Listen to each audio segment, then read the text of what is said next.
Pawn shop workers at Reddit. What is the dumbest thing a customer has brought in thinking they were gonna strike us rich?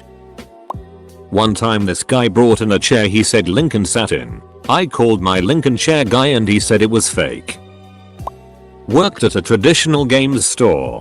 Had plenty of sketchy white trash people coming in with their kids' old Yu-Gi-Oh and Magic cards thinking they're extremely valuable. Usually it was just a mismatched starter set from the early 2000s. Or the like. I'm not sure what started the idea that old trading cards were going to be ridiculously valuable. But no, I won't give you meth money for your dark magician. The level of disappointment, and oftentimes outright anger on their part, was difficult to deal with. I began just telling trashy looking people, who weren't store regulars, that we didn't purchase cards. Did once have a guy bring in a collection that had a gnarly looking Black Lotus.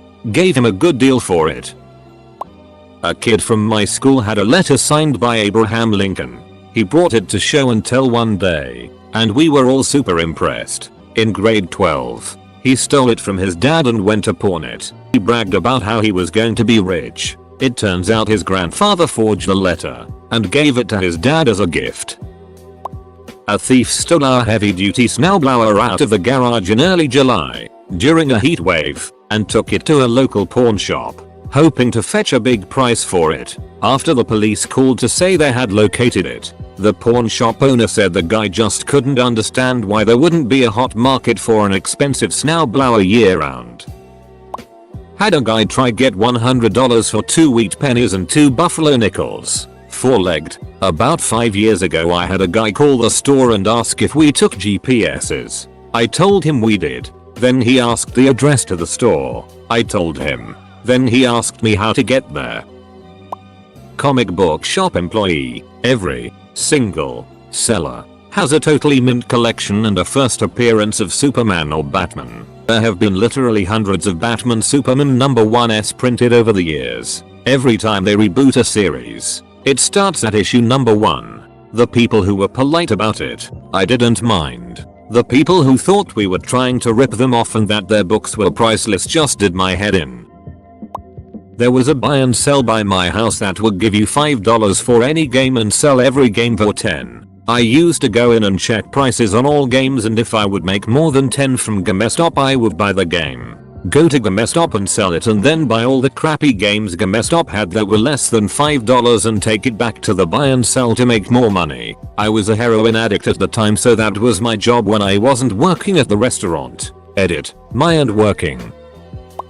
A good friend of mine owns a pawn shop in Florida. He once bought a collectible book of state quarters for less than face value of the coins. The customer wasn't bright enough to pop the quarters out of the book and spend them. My buddy's ability to keep a straight face in those situations and make the customer feel like he's getting a deal provides me endless entertainment. Not a pawn shop worker, but this is still kind of a cool story, or at least I think. Either way, both the shop owner and I were happy with the events that went down. I used to frequent yard sales, buy vintage items, and then take them to the antiques shop and make a little money on the side. One day, I found this little glass figurine at a yard sale for $25. When I flipped the item over and saw the red Occupied Japan logo, I got extremely excited and bought it on the spot. I took it over the shop and sold it for $45. The shop owner wouldn't go any higher. But, hey, I made $44.75 of a quick purchase, so I wasn't too worried. The figure was actually worth about $125. Either way, I made money, and that figure is still sitting in his shop for sale at $125. I took an old $10 bill into a dealer to see how much it was worth. Don't recall the year, but it was old. Guy says $10. Showed me what a bill would have to be like. Spent 30 minutes in his store with him looking at old rare money. Edit. Changed to rare. My dad had some drugged up women come in and try to pawn her crack. A guy literally brought in an RPG. He was doing yard work for this old lady whose husband had passed. She gave it to him for doing some yard work, not realizing it was live and active. The guy was career military, and after the bomb squad came and disabled it, they went to her house and found a trove of similarly very illegal military grade weapons. Not a pawn shop, But GameStop. Dude rolled in with hundreds of bootleg games and a bunch of modded consoles. He couldn't fathom why I wouldn't take them. I'm a pawnbroker. Somebody brought in their dead grandmother's gold tooth, plucked from her ashes, with the tooth still in it. We told her that the tooth had to be separated from the gold for us to weigh it. They desecrated their loved one's remains for less than $2. I may be late to this, but I worked at a pawn shop for about 6 years. I once had a customer walk up to the counter and slide a gold coin to me and say, "I think this is gold." Man, this particular customer reeked of bile and looked like he was high on everything possible. I looked at the coin and slid it back to him and replied, "I think it's a Chuck E. Cheese token. I can tell by the mouse on it." He just said, "Oh," walked away. That was when I noticed he had it his pants to the point it was almost all the way down his pant leg. As a worker in the ghetto, I get grills and gold teeth almost daily, straight from the mouth, and then they get mad when I can't accept it and throw a fit. Every employee wears panic buttons to call the cops immediately if something happens as well. Had a guy try selling me a gun. Before I could even nope him out of there. Shop is in NJ. We do not buy guns. He began to point the gun around with people all over the store, pulling the trigger. That guy was a special kind of guy. Fortunately the gun wasn't loaded, but still. I don't work in a pawn shop, but I bought my first guitar in one. The big defense contractor in my town laid off over 10,000 people overnight and the contagion spread. I was looking for my first guitar, and I'm cheap. After checking the music stores, I hit up the pawn shops near work. While I'm looking, this clean-cut guy in his early 30s comes in trying to pawn his guitar, hard case, and effects. Since the shop had a bunch, they offered him crap, evidently, and he left. He was almost crying, saying he got laid off and had to pay some bills. I followed him out and asked him what he wanted for it. He said $100, and I took it. I also gave him my phone number and said he could buy it back when he got back on his feet. I never heard from him. I'm looking at it now, and played for months. I hope everything worked out for him.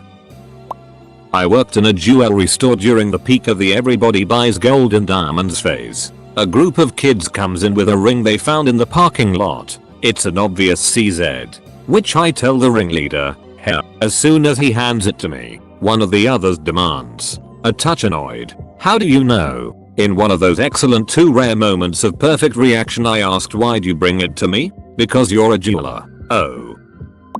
A friend's uncle allowed us to shadow him for a day at his pawn shop. A guy walked in with a metal lockbox and said he had something worth billions. He opened the lockbox and there were wood chips in it and the smell of spray paint. He claimed they were leftovers of the cross Jesus was crucified on. He is descended from an ancient and noble line of knights who took oaths to protect the cross. He wanted $2,000 for the lockbox and wood chips. My mom owned the pawn shop in town and she was a huge New Kids in the Block fan. Unfortunately, eBay decimated our business and she couldn't afford to see their reunion concert. But her best friend from grade school could. She came in the next morning, wielding what she claimed was a condom full of Joey McIntyre's cum. You could be the mom of a new kid. She wanted $1,000 for the stuff, but my mom told her friend to stick it up her vajayjay. I worked in a pawn shop for around 7 years or so. We had people trying to pawn fake jewelry all the time. The best part was when they didn't know it was fake. So many women left yelling about that cheap son of a bitch. I can't even remember half the stupid we turned away. There was one thing that we didn't turn away and we should have though. And I love this story. One of the other employees took in what he described as a 24K gold baby bracelet. It was a cock ring. A golden cock ring. This employee was a bit of a know-it-all, and he liked to rub other people's mistakes in their faces. He eventually went on to become manager, and then district manager. And you can bet your ass I made sure that every employee under him knew about the baby bracelet. He never lived that down. Not a pawn shop worker, but I was in one with a friend of mine when a man who looked to have enjoyed more than just a few crack rocks in his day came inside out with a sink. A sink that he apparently just ripped out of a hotel or kitchen of an abandoned house or something. And I do mean ripped out. No idea what he thought he would get for it. But the guy behind the counter told him in no uncertain terms that he needed to leave. and take his sink with him. It was goddamn hilla. Edit, it was pretty hilla. You just had to be there. I mean pretty much anything. People came in all the time thinking they could sell or pawn something for almost as much as they bought it new. Our policy was generally to buy for 25% of the new price, and only higher if it was an interesting or high value item. I always hated jewelry because you just knew the person was going to get pissed at your lowball offer. I paid $10K for this at the jewelers and here's the receipt and insurance certificate. Unfortunately we go by the weight of the gold, which has a fluctuating market price, and the size and quality of the diamond. Going by our rates, I can't offer more than $200, and I can't blame them for feeling insulted. It sucks because while some people pawn stuff to feed their drug habit, which sucks for them too, yeah, no, many of them do it because their power is going to be shut off, or they can't afford food for their kids, or their husband's medical bills are slowly creeping up and hell, I haven't worn this ring for years. Who cares if my grandmother gave it to me? It's gotta be worth thousands. Or the 100 other reasons poverty ducking blows. But you have to sit there and be stubborn, because you're poor too and your ducking it face boss will deduct anything overpaid from your check. Pawn shops give you cool stories, but it crushes your soul. Babbage's, aka GameStop, worker in the early 2000s. This was a case of the company being dumb. GameStop either owned or acquired Funcoland and a couple other game store brands at the time, Babbage's being among them. We had a local guy that would drive about an hour each way and buy out every single copy of certain NES games and then bring them to our store. He would do the same in reverse as well. The company would then dutifully redistribute the games to equalize inventory between the stores. All told, he made close to $50K before they figured it out and disallowed transactions of 10 games or more in one visit. Last I heard, this same guy was churning manufactured spending on gift cards, credit cards, etc. to the tune of $60, $70K a year. Dude knows how to hustle. Pawn shops are not like that TV show. People don't bring in valuable antiques to be appraised. I would guess the most likely answer for real pawn shops is wedding rings that end up being fake. I don't work at the pawn shop, but my friend does. People bring in dumb it all the time to get a few dollars for dope. It starts from a Candies box stolen from a shop next to the pawn shop to plungers, rubber ducks, electronics, real and fake jewelry they thought was real and ending on cars.